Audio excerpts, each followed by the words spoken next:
Welcome to Roguecast, the official podcast of Rogues Gallery. We'll talk comics for the week, as well as whatever news is on our pop cultural radar. I'm Randy. I'm Nick. This is Dave. And now, on with the show.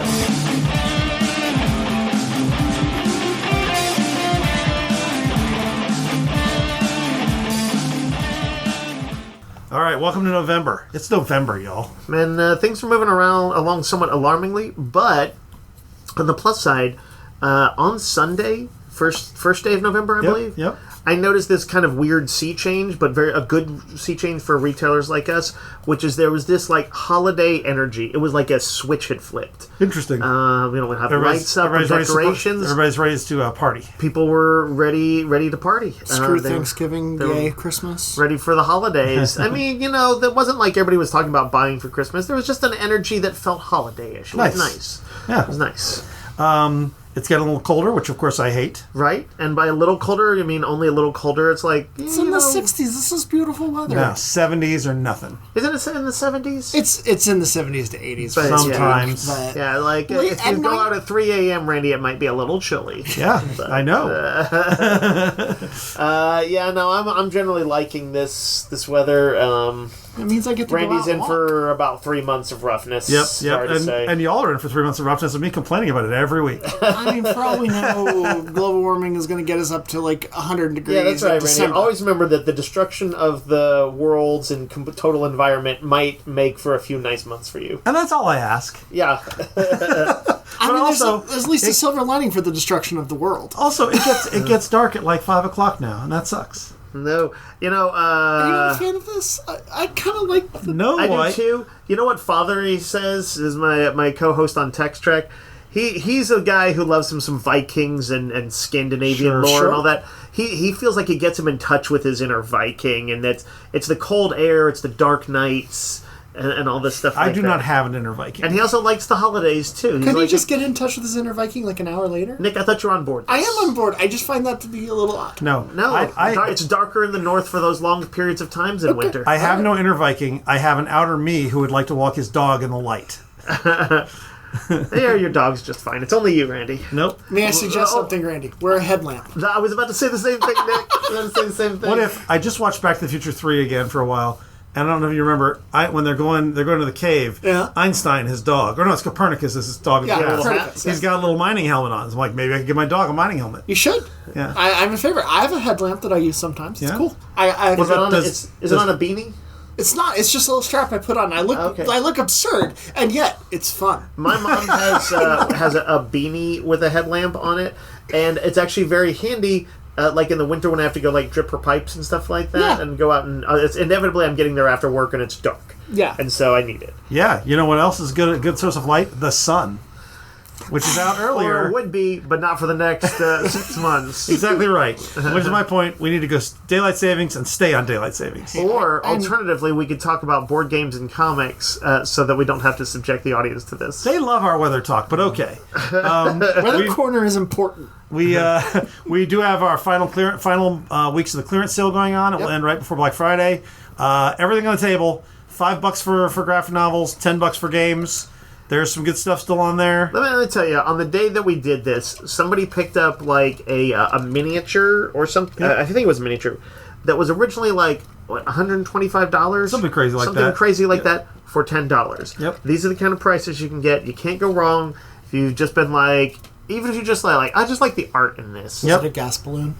It might have been. It was the balloon. We had the big balloons and they sold. I don't know if people cool. know, but in the Dungeons and Dragons, one of their campaign settings that involved like the Fae and evil circuses. I was going to say it's an evil circus. Had these swamp gas balloons as part of one of the adventures. And we somehow ended up with extras of them. And as you can guess, that is not exactly a perennial beloved item. That was popular for 1 week about 3 years ago, and that's it. And we hadn't moved it, and so it went out in the clearance sale. And we were proud to say we were free of the gas balloons. I try to always put a swamp gas balloon in my D&D games. You guys not all the time? No, I don't try. It's going to have a beholder. It's going to have a mimic, and it's going to have a swamp gas balloon. Do we want to try and do that as our what do you call the add-on sales that you do at the register? Yes. Would you like to add a swamp gas balloon? Yeah. Like I see you're getting Dark Knight and Absolute Batman. However, I notice what you don't have. I don't have a small. Well, unfortunately, gas balloon. they were sold for $10 a piece. They're gone. They're gone. They're gone. But there is some other minis and stuff. There's a lot of cool some stuff. Spelljammer stuff. There's some books. If you want first edition Starfinder stuff, there's some of that down there. Yeah. Games this week we got some notable stuff. Star Wars Unlimited: Secrets of Power, the newest set of that. HeroClix X-Men '97. Yep. Vaesen, the sort of Nordic horror RPG, has a source book for Mythic Carpathia, which is dragons. What is or not dragons? Vampires. Yeah, I was going to say Carpathia is like Eastern Europe, Yep. right? Transylvania and all those things. Man, we were just talking. For people who don't know, Vaesen or Vaesen, how do you say it? Yep. What is it? Vaessen? Vaesen. S-E-N. Just S-E-N. Okay. This is a role-playing game series that's sort of rooted in like ancient older European kind of creepy folklore. You know, darker face stories and trolls and goblins, but like the creepier stories behind them. Like, but in real lore, I think at least.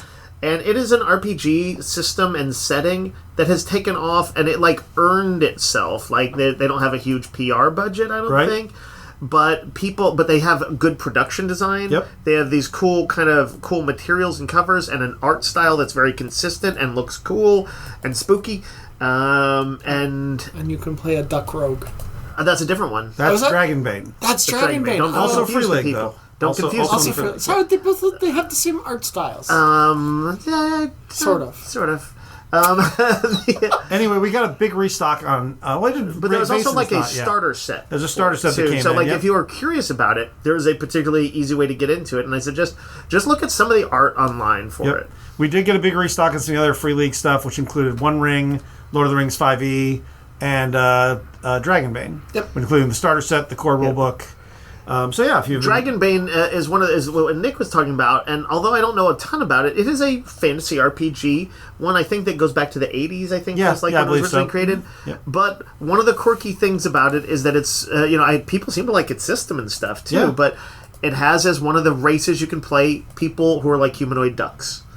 And they don't look like little goofy Howard the Duck ducks. They look like kind of cool badass ducks. Badass Shadow Thief ducks. Yeah, so take a look online at that. It's another one that, through no heavy promotion from us and through no major PR pushes on their own, has just become a very solid, good seller. It was Scandinavia's first and biggest tabletop RPG, launched in 1982. Okay. Oh, wow, yeah. So if you want to speaking of getting in touch with your inner Scandinavian.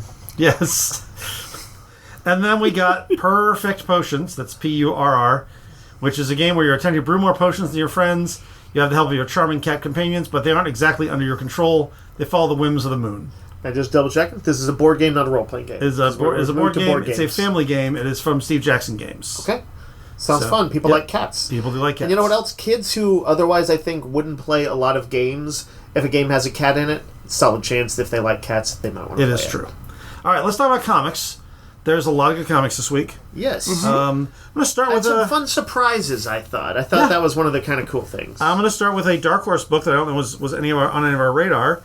It is an oversized book called Space Scouts by Matt Kint and David Rubin. David Rubin has done art on a variety of things. He did art for some Paul Pope graphic novel series. Yep. And I think when he was working with Paul Pope, I was always like, I wish Paul Pope had drawn this. He was not on my radar particularly as an artist, but then he did Black Hammer. He's done some of the Black Hammer stuff that you liked. And speaking of Black Hammer, before we say exactly what Space Scouts is, Matt Kint, if you haven't read him, is a little reminiscent in some of his indie projects of Jeff Lemire. Yep. They've got some of the same qualities. That is to say, they kind of have indie, slightly darker roots, but they also have some sort of mainstream ties. They're like approachable indie comics. And Space Scouts, Randy, you've summed it up really well when you said that it has like elements of Legion of Superheroes, elements of what else? It's like the Legion of Superheroes meets like Survivor and another reality show that I think I mentioned. Yeah. There's a little. There's almost like a slight Hunger Games-ishness to it. It's not quite that cutthroat. It's not quite that cutthroat. But basically, this is characters from different Legion or different worlds, alien worlds, have. What do they call it? It's like genetic something. Right, but it's basically a predisposition to have powers. They have a superpower. And this is like in a kind of a future where there's there's a big galactic empire world, or lots of settings. It is far flung future, And it's science fiction like the Legion is, but a little darker. In fact, our candidate is on a kind of a backwater world. Yeah, and she's like, she thinks she's going to go... Is it she or he? I couldn't twit till. I think it's she. It's a she. Goes to basically going to go to these challenges, and they're basically assuming they're going to lose. Right, well, so, and incidentally, there's just already, before it even starts... She's a person who, she has these powers, which she doesn't even know if she can use them in an offensive way. They're kind of an interesting power set. Right. But her parents are like, oh my gosh, she's like, our world is so backwater. Just you even being in the competition is going to be good for our planet. Yep. You know, we're poor, we're like farmers and stuff like this is all good. And she just does not know She wanted to get off. She wants to get off planet, but she doesn't want to get off it this way. Right. And so already I was kind of interested because she has an interesting character. Yeah. So then there are 1,000 challengers from the world. Only one is going to be selected. Yep. And they're going through a series of challenges to basically be whittled down. It's Big Brother was the other one I mentioned because everybody's watching this. It's I was going to say it's very reality TV. Yeah. But it's really good. It is. Nick, did you like it? I did. I think Randy and I had a little bit more attachment to the Legion of superheroes than you do, so I wasn't sure if it was going to connect. I have an intention. I like Matt Kent. I think he always is doing like interesting stories and executions are interesting. I particularly enjoyed David Rubin's artwork. I had to look up exactly where I knew him from because he did Battling Boy with Paul Pope. Oh yeah, and then he worked with Matt Kent on Ether and Sherlock Frankenstein and. Oh man, I remember really liking Sherlock Frankenstein's artwork, and Battling Boy was in Battling Boy too. And he did that book Rumble. Okay. Yeah. And I think his art here is particularly good. You know, was one of the cool bits in it was they know they're being watched by like cameras and stuff like this. So you see the kids forming friendships, and there's like sort of these like brotastic superhero who like already know their powers, and they're like the fan favorites. They've got essentially what are amount to millions of followers. But you actually see these smaller characters, like the ones that we're following. They have like, you know, a few tens of thousands of followers in their abstraction of like social media. Yeah. And at one point they're like, well, we know the audiences. We think that sometimes in these trials they'll let people pass because the audiences like them. They're like, oh, well, there's a romance between these two, and they go up in rank. And you see that when she's like holding hands, I think, with a guy she's kind of connecting with, and their ratings go up a little bit, but she's like, I'm going to do this my way, and she kind of takes her hand off like she's not going to, and the ratings start dropping. Wasn't there like an episode of Black Mirror that kind of had that as well? A lot of people have done it. They did, but on Black Mirror, they did it on the Orville. There was a world there too. Both of them did it. But this is kind of a fun version with superheroes. Yeah. It's not Black Mirror dark. Like Randy was saying, this is not like grim dark or anything. But it is a little bit of real-world kind of cynicism, but also some Legion kind of energy and even positivity. Yep. Also, there's two things about it that I loved. Yeah? There is a running tally at the bottom of every page as they go through the... How many people are left. Then that's a great little thing. And I love the dossiers at the back. Yes, it's like old sort of Marvel Who's Who entries. Yep. It shows their powers and their little quick bio. Cool piece of artwork. A really cool piece of artwork. This is almost certainly going to end up my pick of the week, and it was not even on my radar. So it was a very pleasant surprise. Yep. Space Scouts. DCKO continues with Knightfight. That's Night like the Dark Knight. Yep. As Batman, as a result of something happens in KO number 1, is kicked out of the tournament and winds up in sort of an alternate future of Gotham. Well, he thought it through. If something happened to him in KO, he has a suit that kind of allowed him to have an escape hatch. Yep. Right. But it doesn't work. It works, but it works in a way that he wasn't expecting. Right. So he is on an alternate world where history is unfurled differently. Yep. He runs into several familiar faces, like several of the Robins. Yes. Only they're like attacking him and stuff like that for reasons. Well, because he did bad things. This Batman did bad things. Yeah, and they have to sort of figure out exactly what he has to figure out what happened, and so I guess his goal in this is like on one level, I guess he wants to get back in the contest, probably, right? Yes. Of course, talking about the Seinfeld contest. Yes. And then on the other level, there is a little bit of like, how do I interface with this world that I'm stuck in? And he does. You will see him go toe to toe with essentially versions of his allies in this one, and it's a pretty interesting fight. Because he's like I'm proud of Nightwing, and he's really kicking my ass here. Yep. Or he's just like, he'll talk about how like the way he fights, it's all fluid movements and ease. He's like, I tend to kind of come on, like a train. There's cool Bruce introspection in this that on his friends and allies. It's a good first tie-in to KO, I think. And I thought Dan Mora did good art. This is like a pretty big team. This is Josh Williamson and Dan Mora. Yep. And this is a 4-issue mini. Yeah. They've been working together on Superman, so yeah. This was cool. New Harley and Ivy Life and Crimes by Erica Henderson. She of Unbridled Squirrel Girl and other things. She wrote and drew this. This is a miniseries that is meant to chronicle kind of canonically the meeting of Harley Quinn and Poison Ivy, and sort of their early romance. The way the pitch had it was sort of the implication of this is they've already met previously. This is basically when Harley met Ivy. But when I say when Harry met Sally, this is kind of like their meet cute. It's how she broke up with the Joker and got with Poison Ivy. This is in fact probably going to be my pick. I think there was a lot of just really good ideas. There were great lines. Mm-hmm. I love that Erica Henderson captured both Harley and Ivy in kind of an iconic way that is a little different than the animated Harley show. Is she? I forget what's Harley's look in this. Classic. Is it animated series? Yeah, and Ivy's is kind of classic too. They do write it, and I think they mention it sort of occurring right after the events of sort of No Man's Land and the plague or whatever that hit Gotham then, which is historically accurate. It kind of refines it. Yep.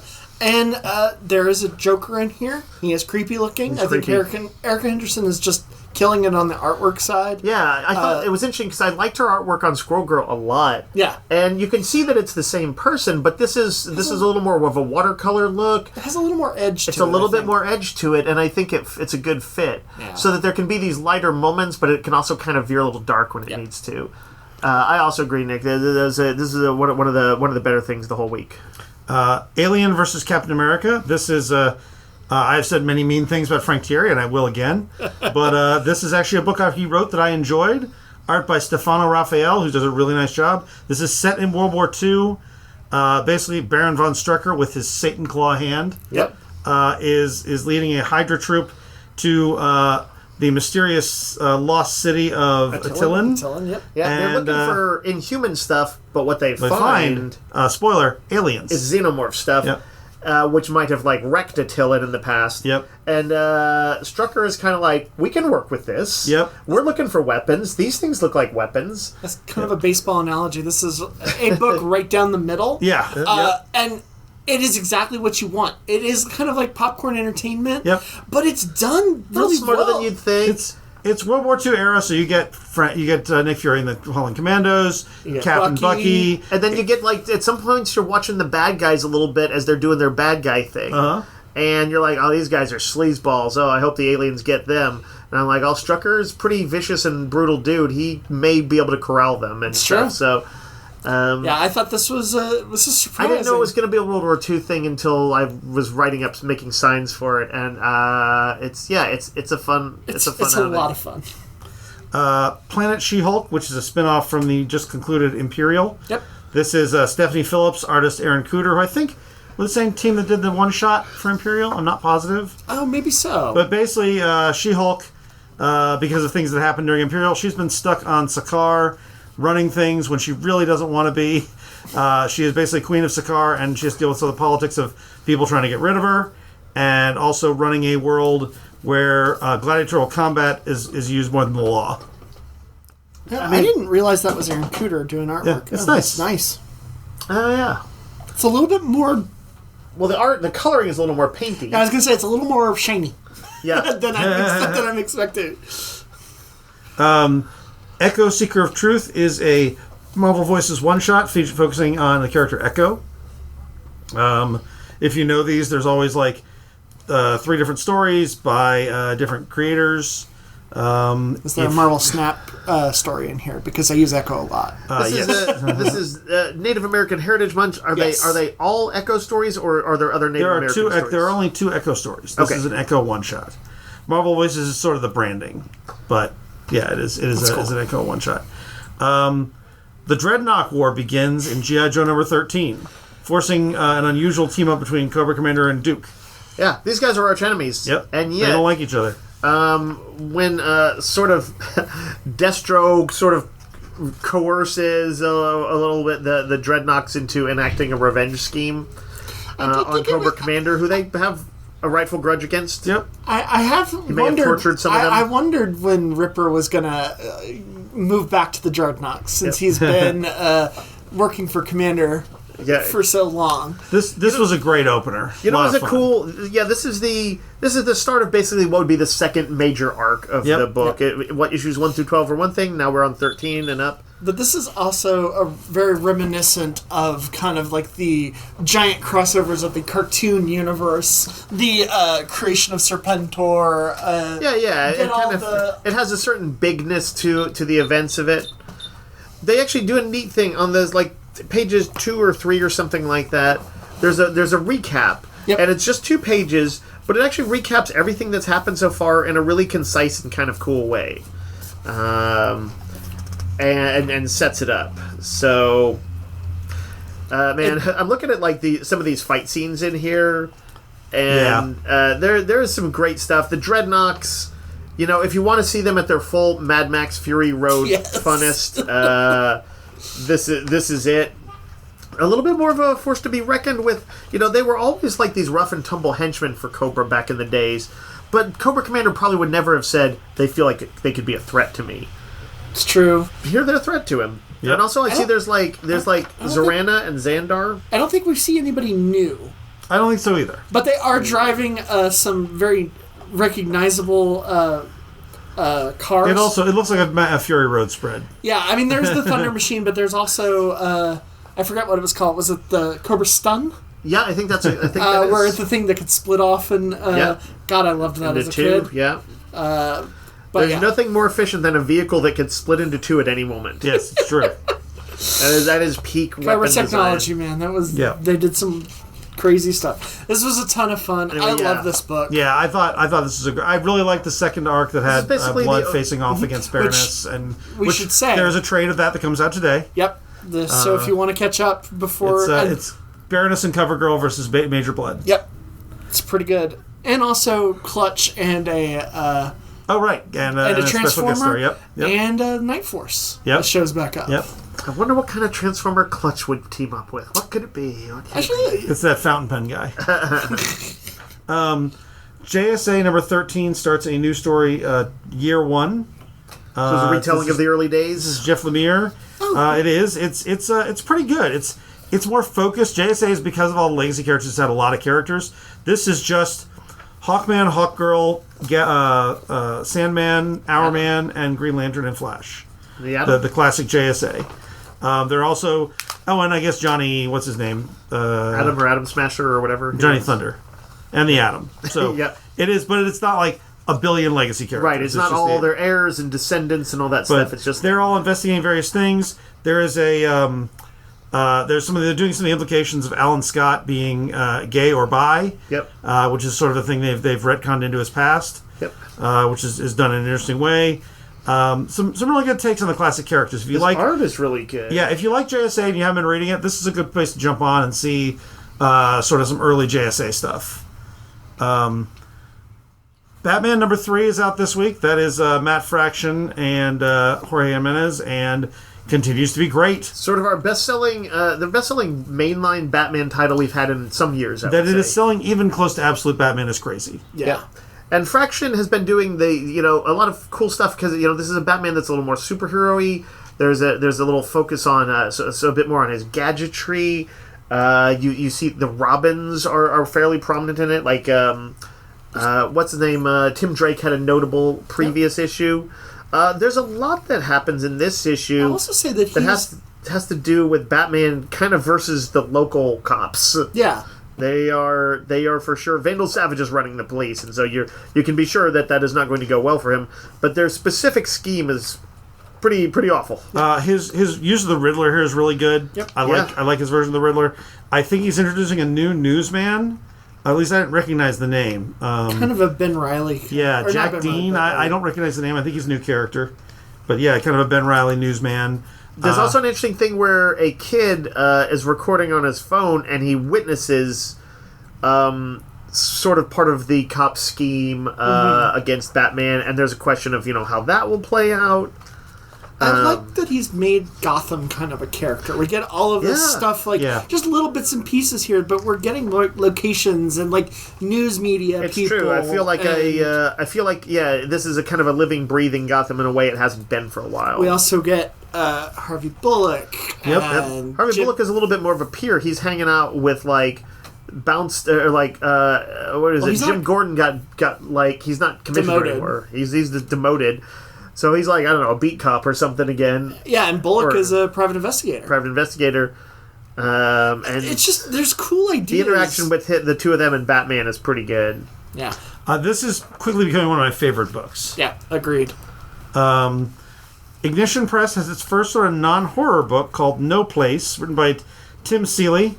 And it is about a sort of secret organization that deals with chosen ones and kids who are taken to fantasy lands. Okay. So that's kind of the premise of it. Tim Seeley is a pretty diverse writer who has written things from horror stuff like Hack Slash or Revival to his kind of naughty comic that he co-writes, Money Shots, about scientists in the future who have to do porn to fund their experiments because there's no interest in science. So he is always an interesting character. He also wrote Superman Lobo, a bunch of other stuff. So it's usually worth checking in on him, I think. Circus Maximus is a new book from Mad Cave. It is a sort of murder mystery, corruption story set in Nero's Rome. Oh, okay. Yeah. It actually is set in Nero's Rome, not Nero is a character, and he's going around stabbing people at night. Okay. Crownsville is a new Oni horror book about a real-life state hospital that was segregated, treated African Americans with mental illness, became home to the mentally ill, the homeless, children with chronic medical conditions, and that there was abuse and medical testing. And it closed in 2004. This is about a modern story of a reporter and a security guard and a nurse, and their stories are crossing over into ghosts of this place. Huh, interesting. It's a very dark, interesting horror book with some nice painty art. Age of Revelation hits its second of 3 issues of its first miniseries. Yep. Amazing X-Men, this is clearly the spine of the story. Features Cyclops facing off with the Dark Child. Not Magic, but the Dark Child. And an interesting duel between the two of them. Sure. Which I thought was really well done. It was. Magic usually becomes the Dark Child, but this is some other incarnation of it? No, this is Magic. She basically killed Ilyana. Ilyana died. She's not Ilyana. She is Ilyana's body or whatever. I always want to say it, Dark Child, and then do a little guitar riff. Yeah. And she's made Juggernaut her kind of henchman slash... Yeah. So instead of being the bromance thing that they have in the real world of X-Men, they are Juggernaut is the servant. Yep. Slave. Yep. Messed up. Yep. Messed up. Loving slave. Yes. Well, yeah. He's basically, when they tell her that she's dead, he gets all upset. Slave to the Dark Child. We also have the second issues of Binary, Laura Kinney Sabretooth, and Long Shots. Yep. There is a new Avengers this week. It's a super Jed McKay Tuesday. Yep. Because he wrote Amazing X-Men, he writes Avengers, and he wrote something else. Moon Knight. Moon Knight. Yeah. Jed McKay Which is also this week. Moon Knight continues to be him and his ex-partner, ex-lover, who was introduced to the Moon Knight TV show. Yep. I forget her name. I forget her name too. Silver Scarab. There you go. They're up against a necromancer who is working against the Wrecker, who Moon Knight owes a favor to because of stuff that happened in Blood Hunt. Blood Hunt. Right. Fun story. I thought that was a cool idea. It's a really good story. It's a little 3-parter. This is the second part. Avengers is a big throwdown with Kang versus all the Avengers, tying up a big story that McKay's been telling since the very beginning. The place that the Avengers have been headquartered at, the Impossible City, a sort of other dimensional cityscape. There's a big reveal about that, and lots of big stuff going on with Kang in this. Yep. Absolute Superman number 13 is the second part of the Assault on Kansas by the Lazarus Corporation. So it is Superman basically thrown down with Lazarus in the city, alongside Jimmy Olsen and Lois Lane, who have both left their forces and are now basically helping Superman. Oh, that's cool. It's really good. Because Jimmy was part of the Omega Men. And then Lois was part of Lazarus. It is the big. This is gonna be the big throwdown between Ra's al Ghul and Superman. Which interesting to make Ra's a Superman villain in the Absolute Universe. I like it. I kind of like it too. Absolute Green Lantern number 8. I think we've been up and down on this book. This book is a jumping on point. It is a flashback to Jo Mullen, how she became a cop and how she became a not a cop, and introduces their version of Guy Gardner and their version of Jon Stewart and her dad and Cameron from Cameron Chase. Oh, okay. It's a focus on Jo Mullen before she got the Green Lantern ring. I really enjoyed this issue. It gave a lot of context to what's been going on. This is Jared Dugan, right? No, that is Al Ewing. It's Al Ewing, right. Yeah. Cheetah and Cheshire Rob the Justice League. I know because of our orders that none of you are reading this. You should all be reading this. It's so good. Yeah. We're going to probably push it more heavily when it comes out trade paperback. Yeah. Also, but it is like a cool heist thing with two of DC's fiercest and funnest villainesses. And it's written by Greg Rucka, art by Nicola Scott. Like, it is next level art from Nicola Scott. Yeah. It is basically Rucka clearly saw Ocean's 11 and liked it a lot. Yeah. And then there's also White House Robot Romance, issue 2 from Distillery by Chip Zdarsky. We all really liked the first issue of this. Yep. I don't know if you all got a chance to read the second issue. I did not. I liked it. It's a good follow-up. It's a strange book, but I like it a lot. There's a fascinating story of the artificially intelligent in like sort of a near future robot who's like the sort of the president's bodyguard bot. Yes, and then it forms a romantic connection with the like chef bot sort of in the White House. And on the cusp of this, like America is gearing up for a war with Canada, and you'd be like, "Oh, that's crazy," but it doesn't sound so crazy, does it? Yeah, it doesn't. And these robots go into hiding, recognizing that because especially the security bot guy, he basically has all these state secrets, and they're like, no, you cannot go anywhere. If you were to give information out, you were privy to a lot of conversations. So it's basically robot lovers on the run, but it's also an ensemble cast with like a bunch of other people who are involved in this. So there's a little bit of that West Wing energy of kind of bouncing around between different people. Yeah. It's been very good. I just need to read the second issue. Any other single issues that I missed? I mean, I'm reading Void Rivals. Yep. So if you like the Energon universe, Kirkman's tale of dueling societies to alien societies continues to be really good. And I'm reading Gotham Academy first year. They're kind of YA thing about this girl going to like the sort of private academy in Gotham. That's a very big old Gothic place. There's a little bit of Hogwarts to it. In this issue, the interesting thing that happens is, aside from some sort of normal school stuff and some kind of YA romancy things, is that the girl Olive, who's sort of our lead character, her mother is in Arkham. Batman, she's got some mental issues. I forget what it was that she did. I think she did try to burn her house down or something like that, because she has some bandages on as if she's recovering from that. But we knew from the first issue that Jonathan Crane, the Scarecrow, she was not doing well with her medication, but he's been slipping some medication to her that he's gets somehow in Arkham, and that seemingly has been helping. And indeed, when Olive is visiting her mom in this issue at Arkham, which you're like, well, that's a little nerve-wracking. The mom seems to be doing better, but it's pretty clear the Scarecrow does have he has ulterior motives.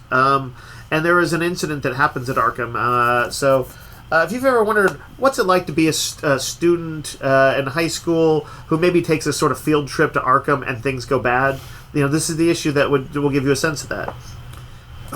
We've got several second printings again this week. New printings of Krypto, the Last Dog of Krypton, number 1 to 2, which I believe we're missing one issue now, beginning most of the story arc.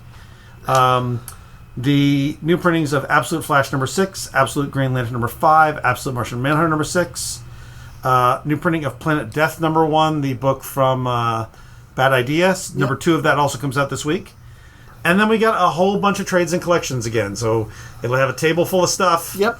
Among them, DC Finest has the Super Friends collection.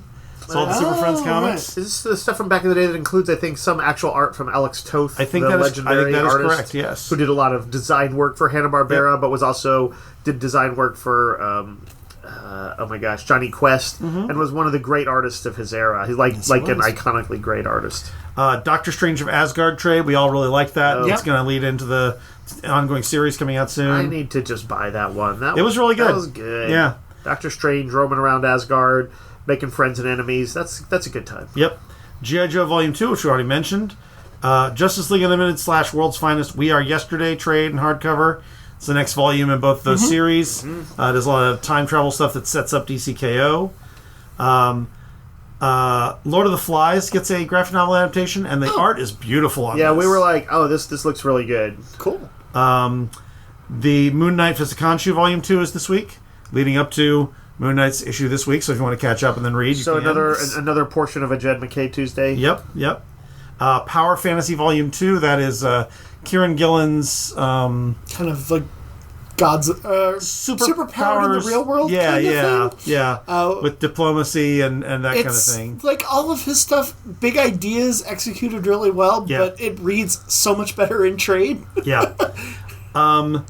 A kind of a surprise for me, a Spectre by John Ostrander and Mandrake Omnibus. Oh. It's one of 2 collecting the 60-issue series from the 90s. Oh, man. I love this series. It's such good stuff. That's really good stuff. This was a Spectre as a sort of moralizing Freddy Krueger. Yeah. A terrifying spectral figure that would unleash the vengeance of God on people. But it came to such like it was like always questioning the morality of what he's doing and the nature of justice and vengeance and all this stuff in really interesting ways, and all via the delivered through the artwork of Tom Mandrake, who was I feel like it was the series he was born to draw. And like maybe the first issue or something turned people into like needles on his hand. Yes, yes, he did. It was dark and disturbing and. Very Freddy Krueger. You're not wrong. It's very good. I really like this stuff. Yeah, they took some of he was inspired, I believe, by Ostrander by some of the disturbing 70s Spectre stories, and wanted to kind of do that in a way that updated them for the 90s, and he did a great job. And also along the way, it's like, well, you'll find out everything you need to know about, oh my gosh, who's the guy who is the Spectre? Jim Corrigan. Jim Corrigan, yeah. All his back history and everything about him, too, so... Like, it tells you it's all things Spectre. It's great. Oh, and, back in the day, they had a few, like, novelty covers that were honestly some of the best novelty covers of the 90s, including, like, ones where the white fire of his mask glowed. Yeah. And I believe, am I correct that the Omnibus actually has a glowing cover? It has a new original glow-in-the-dark cover. Oh, man. Yeah. That's cool. It is cool. I'm picking this up myself. It is great. Why did you tell me this? Now I'm tempted because I've read a lot of this, but not all of it. Star Wars Jedi Knights, which I know Dave has been enjoying, gets its first collection. Yeah, this has been like, way back in the day when you're talking about like the Phantom Menace. You know how like it started with that mission to broker the Trade Federation thing with Anakin and Obi-Wan, and that's how the movie starts. There were little incidents like that would basically inspire a lot more in the comics and in Clone Wars and stuff like that. These kind of missions with the Jedi on them, but that were not before the Clone Wars era, when it was just like, hey, we're going to go out and investigate and adjudicate this stuff, and they were like these sort of big peacekeepers / samurai. I've liked some of those stories. There have been plenty of ones I haven't liked. What surprised me about this miniseries is that almost every issue I really liked. Like, I felt like it was almost the stories I've been waiting for. I read a couple of them. Big cool mysteries with these characters. It's Yoda and Ki-Adi-Mundi and Plo Koon and all of those guys. Yep. But, like, I don't know. I just hadn't seen them used as well before. A lot of times it's those kind of, like, iconic sort of teacher, sort of sensei-type Jedi paired with, like, one or two younger people who are kind of learning from them, but who are also well-written. So, I don't know. I think it's, for me at least, it's one of the best Star Wars things I've read in a while. Cool. We got the V for Vendetta Compact Edition. This is a classic Alan Moore story. Yeah. I don't know if there's anything people might gain from a story about rising up against the totalitarian government. But not. Just in case you're like through some quirk of your personality that sounds interesting, you can find out about it for just $10. It's true. We also got this Wicked has its sequel coming out in a couple weeks, so the Wicked little golden books get new editions. There's a little box set where you get the two of who are the main characters. I am Elphaba and I am Glinda. Yeah, Elphaba and Glinda, and then deluxe ultimate fan editions for Fiero and Shiz. Oh, okay. Cool. Shiz is the school. Fiero is the bad boy. Yeah, the bad boy. And then we got Zatanna. It's Showtime trade, which is the most recent Zatanna thing. Oh, right. Yeah. All right. That's Comics of the Week. We're going to take a break, and then we're going to talk about some trailers and some news, and then some other stuff.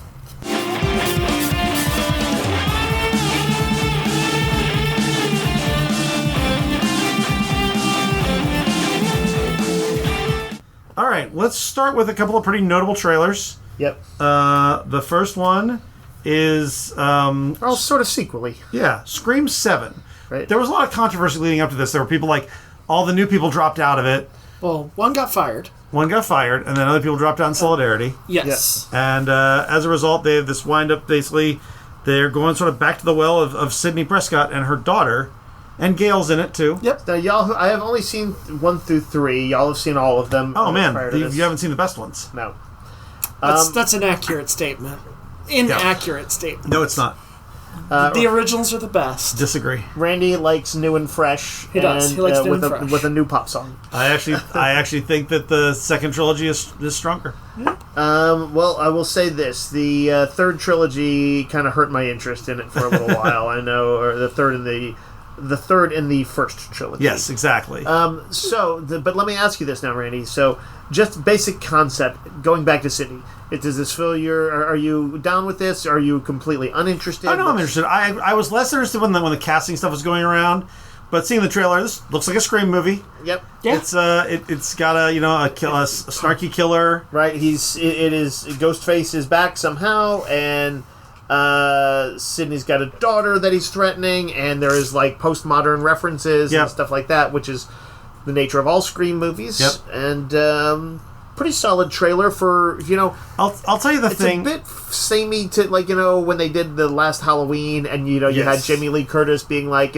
let's end this now, Michael. And they never end it. Well, I will say, the last Halloween did end it. Okay. Yeah. Do you mind a spoiler? No. Nick, have you seen it? I've seen it. You gonna say what happens to Michael at the end? Yeah, it's fine. Whatever.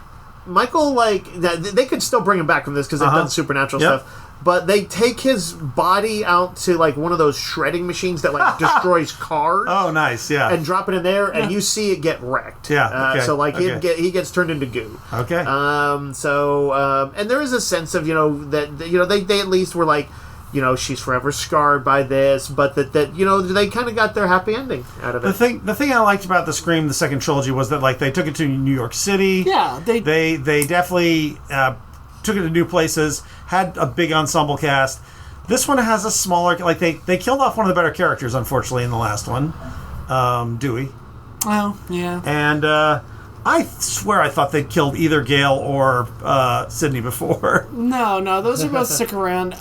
I did think this has a fun cold open, or at least it looks like it's got a fun cold open. That basically they've turned the Stumacher household into like a murder B&B. Into a murder B&B. Right. There's like an animatronic Ghostface in there with a little motion sensor so that it looks around while you're walking around in the room. Yep. I think that stuff is going to all be very fun to see and spooky and, and yet also campy. I've liked all the Scream movies, including the third one, even though I don't have as much fondness for it in general.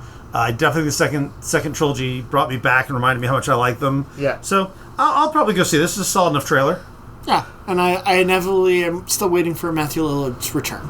He's dead. He's very dead. He had a TV dropped on his face. That's it. All right. The other big trailer was Stranger Things season 5. Right. They've done other trailers before, but this is, I guess, probably the final trailer. Have they done trailers before? I didn't feel like they did a teaser. I've seen at least a teaser. This is the first time we get a sense of what it's going to be, and it looks like true. It looks like Hawkins has been quarantined because of the Upside Down. Right. So, I guess at the end of the previous season, rift was opened by Vecna. Yeah, all the people who were killed were things to open a larger series of portals through Hawkins. And they use the Queen song "Who Wants to Live Forever" from Highlander. Yep. They have a lot of there's some machine gun fire. There's a bit that looks almost like the DeLorean. It's got a car with a sparking thing. There's a lot of little 80s references in this. They're definitely doing the big 80s callbacks. Yeah. Rainey, when you say quarantine, it does look like there's as if walls have been built. Yeah, the military town is quarantined. And there's people on the walls with machine guns and stuff like that. And that is a kind of a cool setting.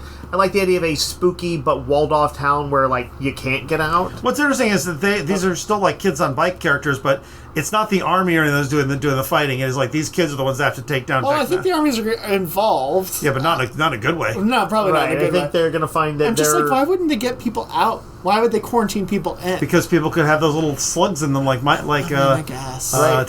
I guess the question is does the rest of the country know about Hawkins and stuff like this? And it's I don't a know known thing, I don't know if or is it a weird thing where it's small enough that they're you can't build walls out of town in a day. You can't stop shipping completely without being noticed. I don't know. You probably happen in a small town. Maybe I'm looking forward to this. Budget. I feel like it has definitely taken forever. It is taking forever, but you know what? I've liked every season. Yeah, I have too. I'm excited to see the finale. I guess because they started filming, I feel like when I see Millie Bobby Brown on on a talk show or something like that, she looks like a sort of a glamorous woman of 25. Yes. And here I will say she looked like 11. They didn't make them look like teenage versions of themselves. Yeah. All of them have aged. Right. But yeah, and there was a little bit of that sort of a little cliche-ish, one last time, that sort of thing. Yeah. But just as there was in Scream too. Yep. I thought it's a pretty good trailer, and with the Queen song and the quarantine concept, and some of the big monster stuff you're seeing, it's looking pretty cool. Yeah, I'm excited for it. And the release schedule is fun. It's weird. So the release schedule goes like this, Nick. Thanksgiving, isn't it? Thanksgiving. Two episodes the day after Thanksgiving. Day after Thanksgiving, which I think basically amounts to a movie. Yeah. I think they're both hour and a half. They're long episodes, and then I believe 2 episodes on Christmas Day. Yep. And then the finale is New Year's Eve. Yep. It's a little out there, but I'm probably going to try and watch most of those on those day. I mean, it's not like I'm going to go watch a ball drop somewhere. I'm going to be at home. And Christmas Day is often the day that the presents have been given, and then you can hopefully go home and chill at some point. Yeah. But worst case scenario, you can watch them the next day or two after that. Well, aren't they? Or be a weirdo and wait and watch them all on New Year's Eve. Wasn't Netflix trying to get the finale into movie theaters? Oh yeah, maybe I don't know. I heard that was going to happen in some limited theaters. That's wild. Is it New Year's Day or New Year's Eve? Maybe it's New Year's Day. I don't know. Yeah, it's a weird release schedule to me. I'd go see I think the final one is the one that they're trying to get in theaters. Yeah. I if I could pull it off, I'd probably do that. That'd be fun. See it with an audience. All right, little bits of news. Yeah. One Piece Season 2 finally sets release date for March 10th. Okay. We're all very excited about this because we all really liked One Piece live action. Yep. The last trailer we saw and talked about was bonkers. Yep. In all the best ways. Yep. But I feel like this is the energetic sort of upbeat adventure series that a generation needs, and for all the anime fans out there, they've kind of been doing it. But it was new to me, and so I had a great time with it. It says the second season will follow the pirates on their journeys through Logetown, Reverse Mountain, Whiskey Peak, Little Island, and Drum Island. All right. Don't know what any of that means. We don't know what any of that means.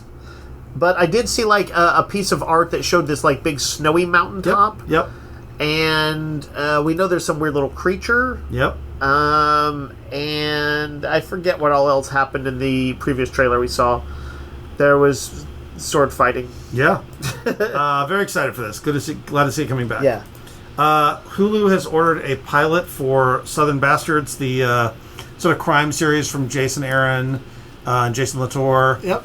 I'll be curious. This feels like it'll make a good TV show. Yeah. Is it contemporary crime? It's not like it's very 70s-ish, although I think it may be in the modern day, but it is basically Walking Tall. Yeah. Right. It's a I say female. that like I've never seen Walking Tall. You know what it is, though. It's not really. It's got a the female, 70s grime. It's a female army officer. They're going to the second story arc, I believe. There's a female army officer comes back in town. Her dad is missing, and there's like a corrupt sheriff in charge. Yep. Then this was just announced today. Brendan Fraser and Rachel Weisz are coming back for Mummy 4, which is being directed by Radio Silence, a.k.a. Matt Bettinelli-Olpin and Tyler Gillett, who directed Ready or Not and the Scream franchise return. That's interesting. These guys, I've liked all their movies. I'm very excited. I really love Fraser and Weisz together. Yeah. Do you think it'll be just about them, or are they going to have like their version of like Mutt from Red as the Lost Ark? I mean, they had a kid in the second one. The second one. But was he doing mummy fighting? Yeah. Oh, yeah. He was a big part of this. Yeah, he was a little kid. He was like 8 or 10. He was like 10. Yeah. Nasty little Scrappy-Doo punks. And you still have to have the brother, and... Yeah. I always liked that guy. Sure. But yeah, that is my question. Is like, is this going to be a series about older adventurers, which they are, or is this going to be a series about older adventurers tutoring like the next generation of mummy tomb raiders? I suspect there'll be a little bit of both. Yeah. They probably will have like the son in there. Or as long as you bring Odette Fair back, and I'm not sure about all that. I mean, I know. I don't know if we're gonna get all of them back. So I've never been as big a Mummy fan as many are. I like the Mummy okay, but I do think they're fun adventure stories, and I'd like for every generation to have kind of their own cool, the equivalent of what was like back in the 30s and 40s was like Robin Hood or the Sinbad movies. You know, just big adventure spectacle. Yep. And so yeah, I'm rooting for this, and also those are all very appealing actors. The original Mummy was one of those ones. I remember we saw a sneak preview of it, me and my friend. That's a cool way and to it was see one of those things where we had no idea what it was. I think we got free tickets or something. Where we were just like, okay, it was a midnight showing. We were like, okay, this could be bad, really bad, and it was such a fun time. Yeah, it was like one of those like. Just so good right from the outset. For me, that was like when I was a little kid when I saw Gremlins. That was like I did a midnight screening there, and again, no idea really what it was going to be, and that it was like horror and comedy, and the main dude was like a comic book artist wannabe and all this stuff. It was just like it hit every note. Even it was special effectsy and all that stuff too, and Gizmo was cute and everything. So yeah, it's always nice when a movie just hits you at just the right time. It's true. Yep. All right, we're going to take a break, and then we're going to talk about some movies and I think some TV.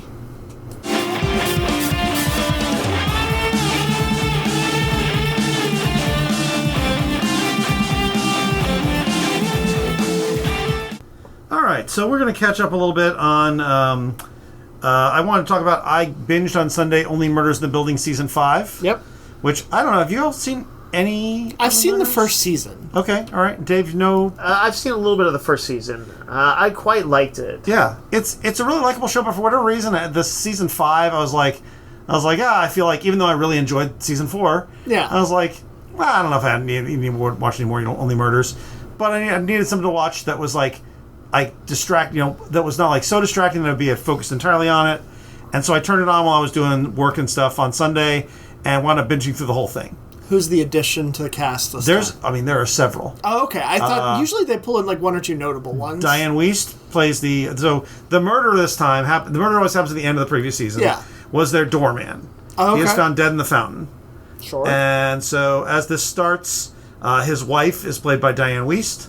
Okay. For people who don't recall, Diane Wiest is the mom in Lost Boys, and what else is most famous? She's most famous Edward for? Scissorhands. Mom and Edward Scissorhands. The Mom in Parenthood. Mom in Parenthood. She is one of filmdom's greatest moms. And I assume people don't want Only Murders in the Building. I think she was also in. Was she in the mom in what's the witchy movie from the 90s? I don't know. The Nicole Kidman, Practical Magic. Yeah, she was one of the aunts. Yep. So she's a great actress. She is. So fantastic. I don't know if people know what Only Murders in the Building is. So really quickly, it is about a New York building called the Arconian, where a pair of older people played by Steve Martin and Martin Short. One of them is a former actor who was in a show called Brazos the cop show. Yeah. Yep. He is now a sort of egotistical actor who is basically like what William Shatner is now. People know him, they love him for the thing he did, but they have no interest in what he does now. And a former theatrical director, played by Martin Short, who put on a bunch of like these lavish musicals and stuff. Who is the two of them are like grumpy friends together, and a young woman played by Selena Gomez who is living in the building. We find out in season 1 because of her aunt. She becomes their partner, and there's a murder in the building. They make a podcast about it. And they become friends. They like investigate the murder. Yep. Right. And then that happens multiple times. Right. It is characterized by quirky charmingness. Yeah. Is it? I feel like there was like some. It could get serious when it wanted to a little bit. It's serious about its characters. Like they're dealing with like what it's like to get older. Right. And also what it's like to be younger and not know what to do with your life and that kind of thing. Steve Martin's character is a widow. Yes, I believe that's right. His longtime love interest is the murderer from the first season. Oh, okay. Sure. Played by Amy Ryan. She's great whenever she shows up. Season 5 has among the people besides Diane Wiest, Taya Leone, okay, Bobby Cannavale, Renee Zellweger. That's who that was. Okay. There's a trio of millionaires who show up at some point. Renee Zellweger plays kind of the Martha Stewart-ish person. There's a young guy played by Logan Lerman. I don't know who that is. He plays like the younger guy. And then Christoph Waltz as Sebastian Bash Steed is the tech millionaire who's obsessed with longevity. Sure. And he's a weirdo and he's great. Beanie Feldstein, who's an actress you would know by sight. Yes. She was in Booksmart, a few other things. She plays a pop star named Althea, a.k.a. V, who is jealous. She has sort of a rivalry with her old friend, Selena Gomez's character. Keegan-Michael Key plays the mayor. Richard Kind returns as Vince Fish, one of the other residents of the building. I love Richard Kind. Paul Rudd is the voice of Lester, the robotic doorman. Sure. Which was a nice little bit. I didn't catch that. And there's some other stuff. There's basically the mob is involved, the trio of billionaires, the mayor, and they're trying to figure out who killed the doorman because it's written off as an accident. They don't believe it, so they're looking into it. It's a really good, fun season. Meryl Streep, who is now married to Martin Short's character, turns up for an episode or two, I believe, maybe only one. This is great actors and actresses doing bits. Yeah. It's a lot of fun.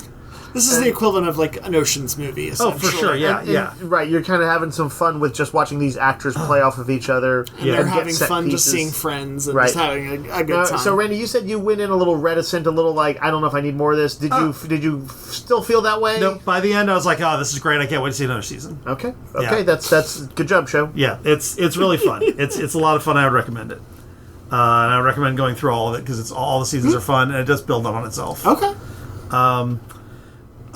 Nick, you two of you were going to talk about the Conjuring Last Rites. Yeah. This just was the latest Conjuring that was at theaters a few weeks ago. Hit digital like 2 weeks ago. Mm-hmm. I was kind of reticent, honestly. I after the third one that hit HBO Max. First two are quite good. First two are some of the best. Yeah.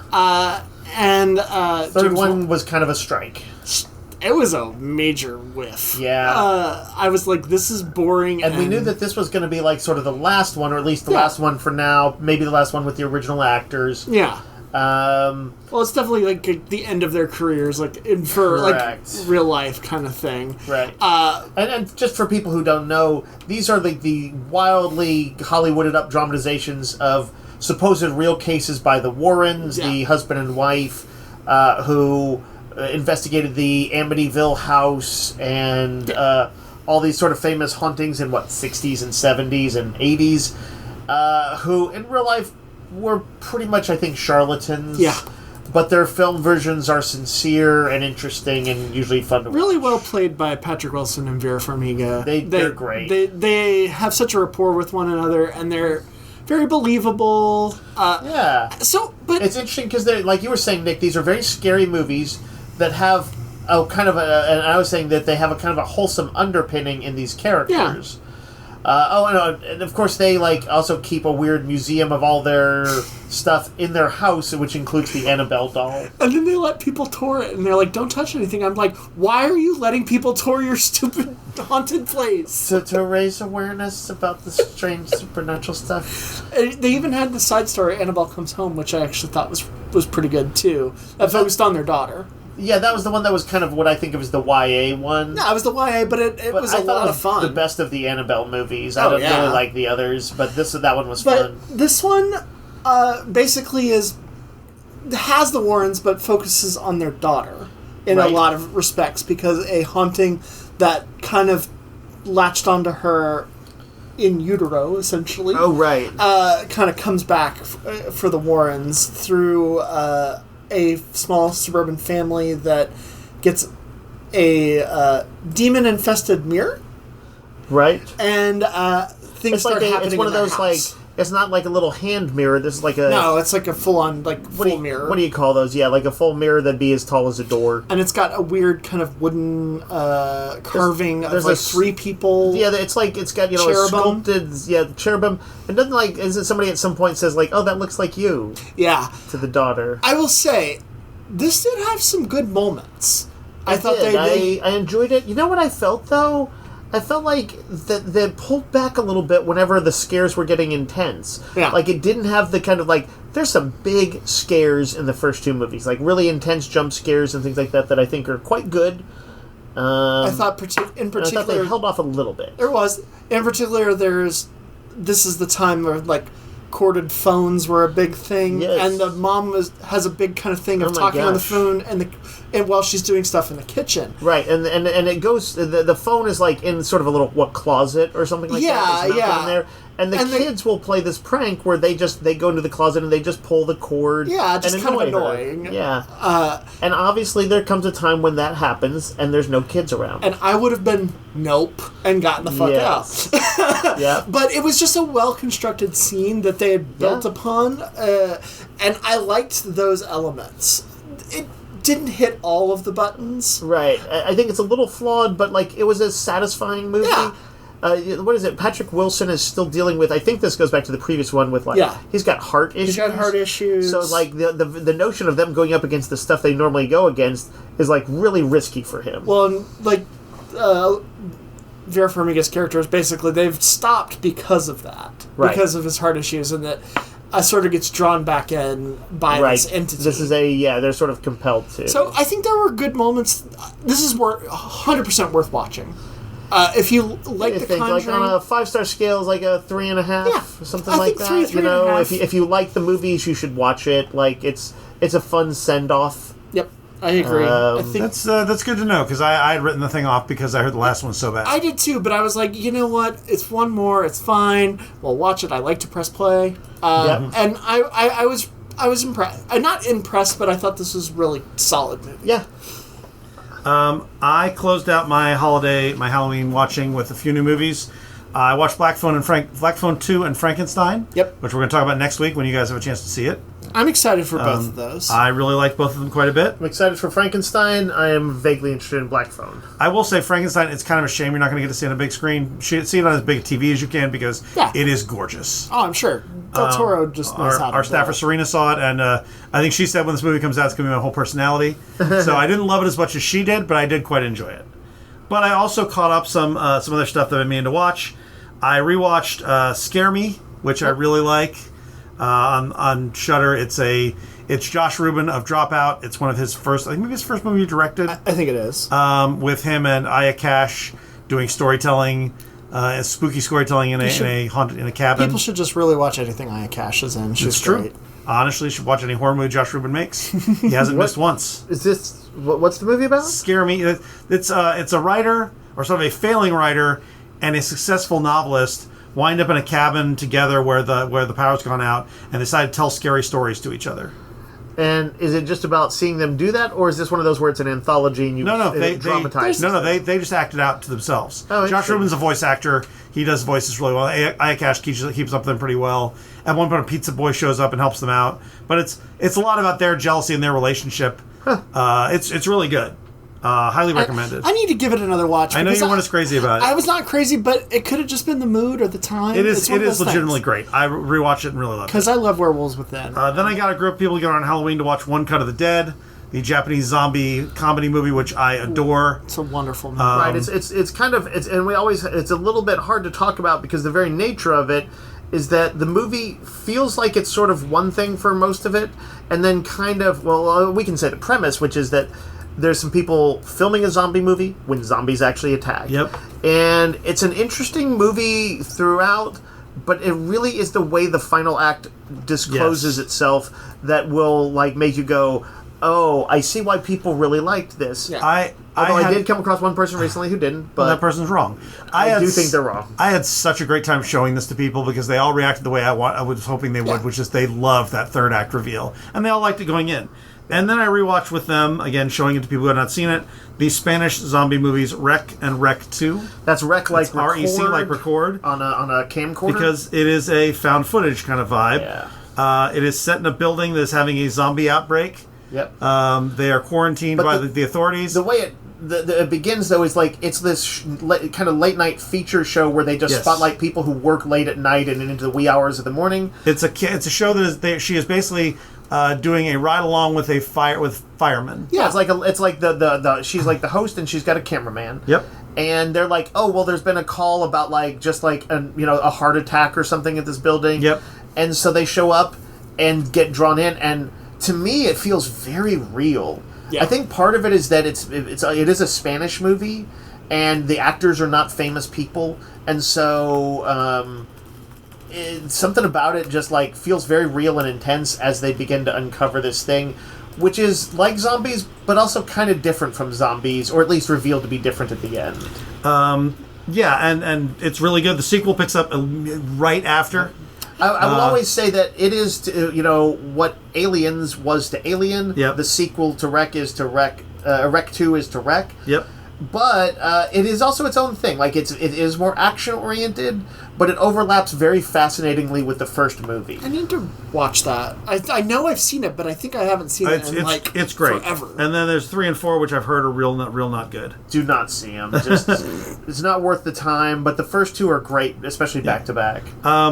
I went and saw for the first time a movie called Paranorman with my friend, who it's her favorite movie. Saw it in theaters.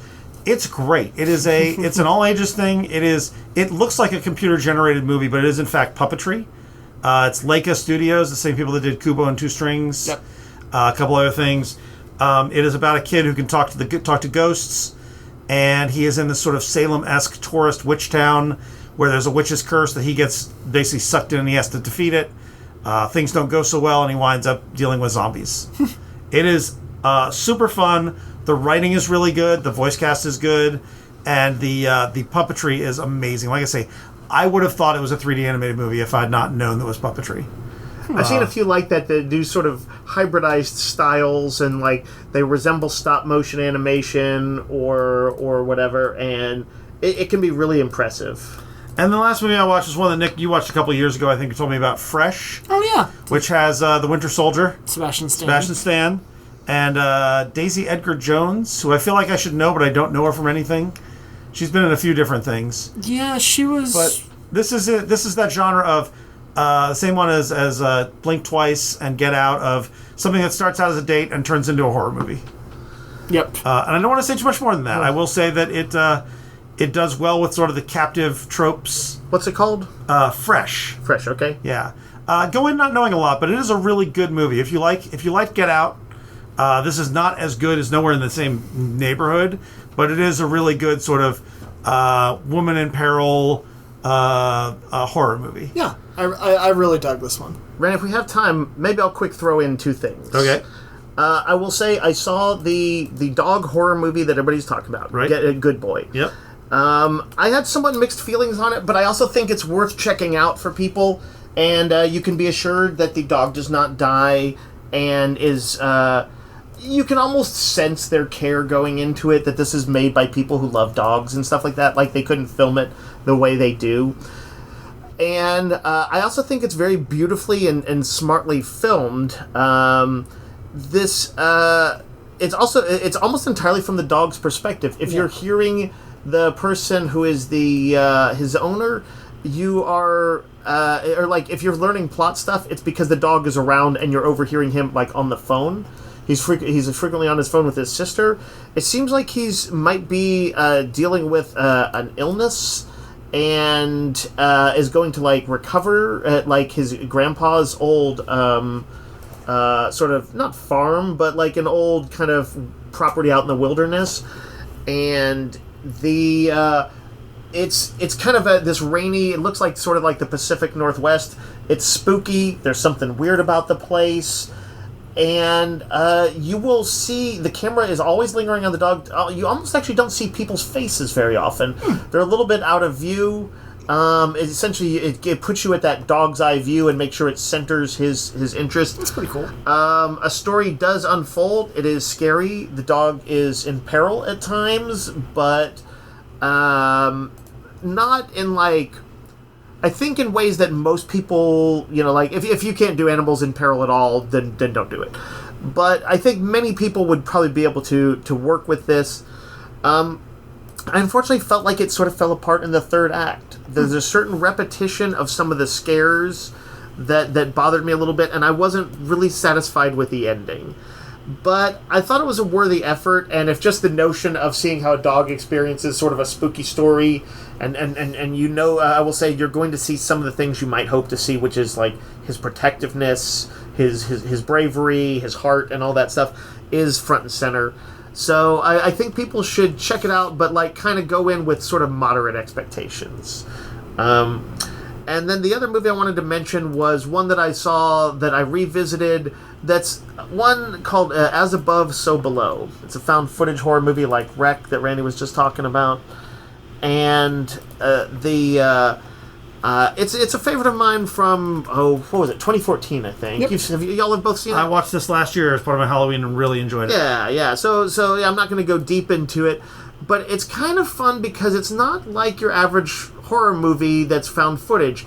It is an adventure movie in a way, too. The lead is this woman named Scarlet, who's kind of, for lack of a better word, like a somewhat more real-world Tomb Raider. Yeah. She's a pretty English woman who has multiple degrees, but is also kind of athletic and particularly bold, almost dangerously so, and whose father died in some way pursuing this alchemical mystery, the mystery of like ancient alchemists, that's where you get the phrase "as above, so below" from. And what she finds out I think it has one of the best openings of a found footage movie I've seen, although there's maybe a little Islamophobia. A little bit. But she is in, I think, Iran, and there's like a dig site that's going to be blown up by like what sounds like a sort of fundamentalist it's like the Taliban government. Kind of thing. Yeah. And she is like a friend of hers there has a secret entrance to the network of caves, and she wants to try and get in and get this secret thing that her father was looking into. Only it is like 10 minutes until they are going to blow the thing up. Yep. And he's like, Scarlet, you cannot do this. And you actually hear all these sort of pre-warning alarms and like this voiceover and speaking in Iranian and or Arabic, and they as she's going through, there's like they're hiding from guards. They're going in there. A lot of found footage movies begin with kind of lighthearted stuff. Yeah, this is a great opener. This one begins, boom, you're right in the middle of a dangerous thing, and something startling happens, and it's a really intense sequence. And then what follows is she finds a clue that leads her to the catacombs, the very real catacombs of Paris, wherein there are thousands of people entombed, like skeletons in the walls in these catacombs. They're, I believe, off limits except in certain, maybe limited tourist areas. And I think they had special permission to film in the real catacombs, so it really does use them. And she basically finds this kind of like underground urban explorers, kind of punk kids who kind of go in there and explore, and hires them to help her out.